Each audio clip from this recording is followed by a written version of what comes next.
So this question states, a nurse is evaluating a client's ability to change the surgical dressing before discharge. So first keyword that we encounter here is that the question is about evaluation of the patient's ability with regards of surgical dressing change. So the core of this question is about teaching, but evaluation of teaching. It says, during the demonstration, the nurse notices the client has not performed the procedure correctly. In other words, the nurse conducted an assessment and she noticed. This word notices or noted means that the nurse completed or started doing an assessment. And what she found out is that this patient did not perform this procedure correctly.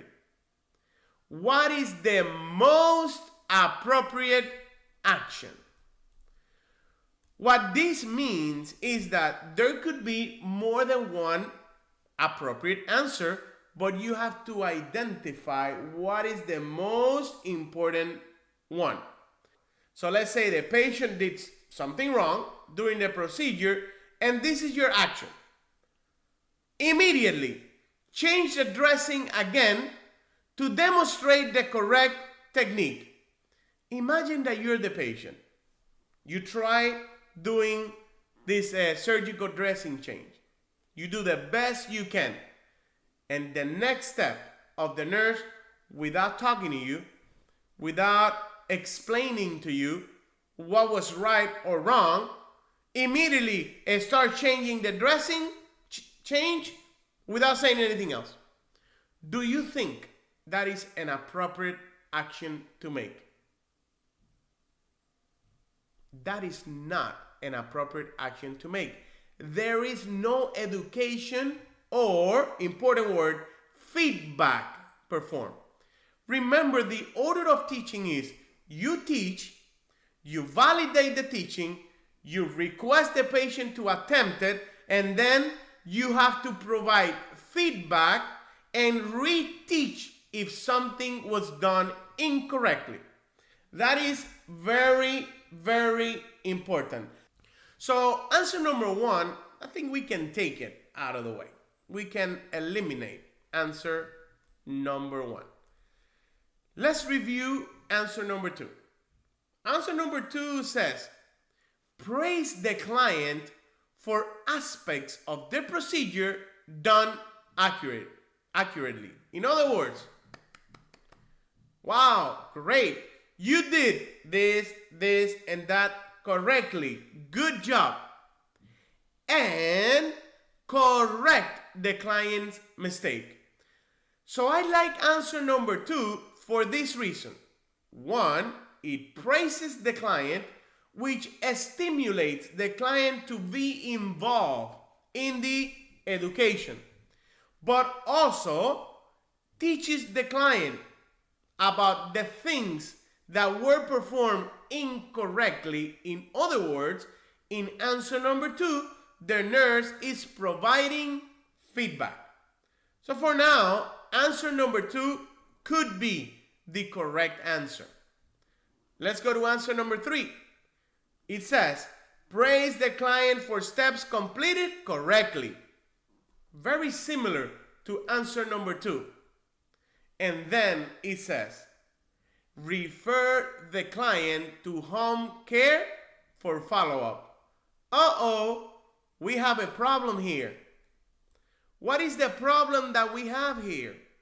The problem that we have is that you are delegating, providing feedback to the patient. And if you recall, when I was talking about education and teaching the patient, I told you that you cannot delegate providing feedback to someone else when you were the one involved in the teaching process. This is extremely important. So the first part of answer number 3 is okay, praising the client. That is good. But the second half, after and, is incorrect and violates the guidelines for patient education. So answer number 3, let's eliminate it. Answer number 4 says, and this answer, a few of you selected answer number 4. Explain kindly that the procedure was performed incorrectly, and have the client repeat the procedure. The first problem that I see in answer number 4, it generalizes and says, explain kindly that the procedure, the whole procedure, was performed incorrectly. So let's evaluate and compare answer 2 and 4. Answer 4 says the procedure, the whole procedure, was performed incorrectly. But look at answer number 2. Praise the client for aspect of the procedure, some parts of the procedure that was done accurately. Which one sounds better? If somebody's teaching you something and that person tells you, hey, good job on a few things that you did correctly, or if I tell you, everything that you did incorrectly. Which one is rude? Which one doesn't really help with the education process? So if we compare answer number 2 and 4, number 2 sounds a little bit better. So this first part of answer number 4, I don't like it. It's very rude. And then, this is what's also wrong with answer number 4. And have the client repeat the procedure. What is the client going to fix? If me, the nurse, has not given this patient feedback. Me as the nurse didn't tell the patient, you did this wrong. Fix this part that you did wrong. So answer number 4, first, is not polite by telling the patient that the whole procedure was done incorrectly, and second, it does not provide the patient with feedback and areas that the patient needs to work on to improve. So answer number 4 is eliminated, and answer number 2 is the correct answer.